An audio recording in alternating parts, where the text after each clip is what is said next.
It's right near the creek, so the soil gets plenty of water for irrigation, and everyone in the kingdom can help. People can get outdoors, get to know each other. You know, This is too cute. Am I to understand that you just risked your life looking for a spot to grow cucumbers? No! Not just cucumbers. I'm pretty sure we'll plant zucchini, turnips, maybe even some pea pods. Again. Mom, Dad, I'm sorry. I didn't mean to scare you like that. I just want to contribute something to the kingdom. Of course, my dear. Oh, you could act as Grand Marshal at the annual parade. No, I meant something important.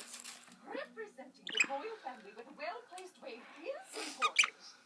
And safe. Honey, what's this? This? Sarah, you and your sisters are the future of this kingdom. The world is a much more dangerous place than you realize. Isn't that so, Dad?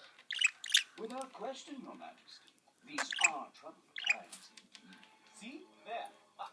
Our most wise and insightful advisor agrees.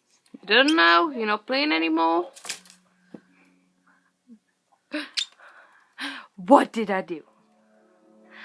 What did I do? Stupid bird.